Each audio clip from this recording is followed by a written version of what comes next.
13th எபிசோட வந்து secret shocks த ஃபேமிலின்னு தான் டைட்டில் பண்ணியிருக்காங்க.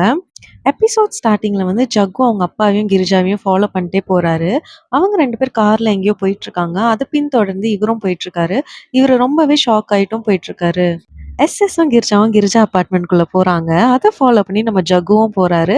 அப்போ தான் ஜக்குக்கு தெரியுது இதுதான் கிரிஜாவோட அப்பார்ட்மெண்ட்னு. இதுவும் அவருக்கு ரொம்பவே ஷாக்கிங்காக இருக்குது. என்னடா நம்ம அப்பாவா இது இதெல்லாம் பண்ணுறதுன்னு. இத பார்த்துட்டு ஜகு வந்து செம்ம கோவமா வீட்டுக்கு போறாரு. வீட்ல மீராவும், ஹரிணியும் தான் இருக்காங்க. 2 பேர்கிட்டயும் இவரு உண்மைய சொல்லிர்றாரு. 2 பேரும் செம்ம ஷாக் ஆயிடுறாங்க. மீரா வந்து செம்மையா அழுதுர்றாங்க. அழுதுட்டே "நீ நல்லா பார்த்தியா? இது நம்ம அப்பா தானா?" அப்படின்ற மாரி கேட்குறாங்க. ஜக்கு வந்து கோவமாயிட்டு "நான் தான் சொல்றேன்ல பார்த்தேன்னு." அவர் அந்த லேடிய வந்து அபார்ட்மெண்ட் வரைக்கும் கூட்டிட்டு போய் விடுறாருன்னும் சொல்றாங்க. ஹரிணிக்கும் இது ரொம்பவே ஷாக்கிங்கா இருக்கு. என்னடா இது அப்படின்னு. மீராவும், ஹரிணியும் ரொம்பவே ஷாக் ஆயிடுறாங்க. அவங்க 2 பேருக்குள்ளயும் இது நம்ம அப்பாவா இருந்துறக்கூடாதான்ற ஒரு ஏக்கம் தெரியுது. ஜக்கு வந்து ஃபர்ஸ்ட்டு அம்மாகிட்ட சொல்லி இந்த ஆள வீட்ட விட்டு தொரத்தணுன்ற மாரி சொல்றாரு. அதுக்கு ஹரிணி வந்து "இல்ல நீ கண்டிப்பா அம்மாகிட்ட சொல்லக்கூடாது. அம்மாக்கு தெரிஞ்சா ரொம்ப ஃபீல் பண்ணுவாங்க. அவங்க ஹெல்த்தும் வீக்கா இருக்கு" அப்படின்ற மாரி சொல்றாங்க. இவங்க இப்படி பேசிட்டு இருக்கும்போது அம்மாவும், ஜெயஸ்ரீயும் வராங்க. அவங்க 2 பேர் பார்லர் போயிட்டு வராங்க. ஏன்னா நாளைக்கு ஜெயஸ்ரீய பொண்ணு பார்க்க வராங்க. ஜெயஸ்ரீயும் அவங்க அம்மாவும் மேல வராங்க. மேல வந்து 3 பேரும் அமைதியா உட்காந்துட்டு இருக்காங்க. இத பார்த்துட்டு ஜெயஸ்ரீக்கு வந்து டவுட் வருது என்ன ஆச்சுன்னு.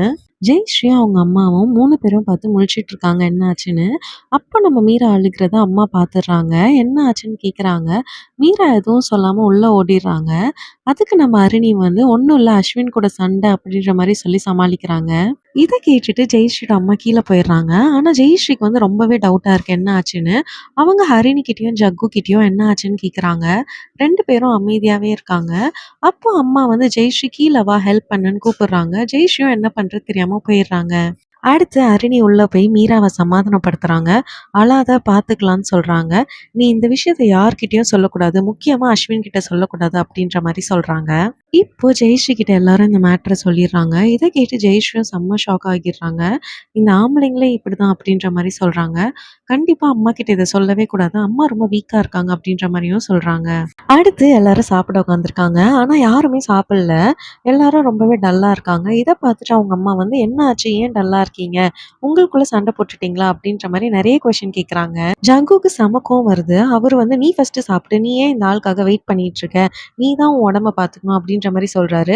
"நீ இப்படி இருக்கிறதால தான் அந்த ஆள் உன்ன ஏமாத்திட்டு சுத்திட்டு இருக்காரு" அப்படின்ற மாரியும் சொல்லிடுறாரு. அத சொல்லிட்டு அவர் எந்திரிச்சும் போயிடுறாரு. அவங்க அம்மாக்கு ஒண்ணுமே புரியல. அப்போ ஜெயஸ்ரீயும், அருணியும் அவர திட்டுறாங்க. "உன் கோவத்த வேற யார் மேலயும் காட்டாத" அப்படின்ற மாரி சொல்றாங்க. அத சொல்லி அவங்க 2 பேரும் சமாளிக்கிறாங்க. இப்போ மண்டபம்லேருந்து ஜக்கோட ஃப்ரெண்டு கால் பண்றாரு. கால் பண்ணி "என்னாச்சு? நீ எங்க போயிட்ட? உனக்காக மது சாப்பிடாம இருக்கா?" அப்படின்ற மாரி சொல்றாரு. இத கேட்டுட்டு ஜக்கு வந்து "நீ மது கிட்ட ஃபோன குடுன்னு" சொல்றாரு. மது கிட்ட ஜக்கு பேசுறாரு. மது வந்து "என்னாச்சு? எல்லாம் ஓகே தானே?" அப்படின்னு கேட்குறாங்க. ஜக்கு வந்து "ஒரு எமர்ஜென்சி நான் அப்புறம் பேசுறேன்" அப்படின்ற மாரி சொல்லிடுறாரு. அடுத்து எஸ்எஸ் வீட்டுக்கு வராரு. இத பார்த்துட்டு ஜக்கு போய் எல்லாரையும் கீழ கூட்டிட்டு வராரு.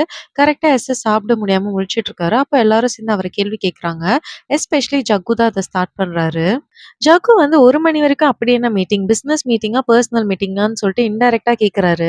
ஜெயஸ்ரீயும் வந்து "ஏன் நீங்க அங்க சாப்பிடலையா?" அப்படின்ற மாரி இன்டைரக்ட்டா கேட்குறாங்க. அதுக்கு எஸ்எஸ் ஷாக் ஆகுறாரு. ஷாக் ஆயிட்டு "இல்ல நான் வந்து டீ மட்டும் தான் குடிச்சேன்" அப்படின்ற மாரி சொல்றாரு. இவங்க இப்படி கேள்வி கேட்கிறத பார்த்த எஸ்எஸ் "நான் என்னைக்காச்சும் உன்ன சாப்பிட வேணாம்னு சொல்லியிருக்கேனான்னு" அவங்க ஒய்ஃப கேட்குறாரு. அப்போ நம்ம ஜெயஸ்ரீ கோவம் வருது. கோவம் வந்து அவங்க சொல்றாங்க, "அப்போ கூட நீங்க ஏன் சாப்பிடலன்னு தான் கேட்கிறீங்களே தவிர்த்து, நான் சீக்கிரமா வீட்டுக்கு வரேன்னு ஏன் சொல்ல மாட்றீங்கன்ற" மாரி கேட்குறாங்க. லாஸ்ட்டா ஜக்குவும் வந்து "இனிமே வேலை முடிச்சா வீட்டுக்கு ஸ்ட்ரெயிட்டா வாங்க. வேற எங்கேயும் போகாதீங்க" அப்படின்ற மாரி சொல்றாரு.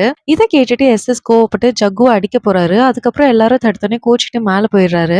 அவங்க அம்மாவும் "என்னடா இது?" அப்படின்ற மாரி சோகமா உட்கார்றாங்க. எபிசோட் எண்டிங்ல வந்து எஸ்எஸ் அவர் ஒய்ஃப் கிட்ட பேசிட்டு இருக்காரு. "என்னாச்சு ஜக்குக்கு? எதுக்கு இவ்ளோ திமிரா பேசுறான்? வளர்ந்துட்டேன்னு திமிரா?" அப்படின்ற மாரி கேட்குறாரு. அதுக்கு அவர் ஒய்ஃப் வந்து "விடுங்க நான் பார்த்துக்கிறேன்" அப்படின்ற மாரி சொல்றாங்க. இதோட இந்த எபிசோட் வந்து முடிஞ்சிருக்கு.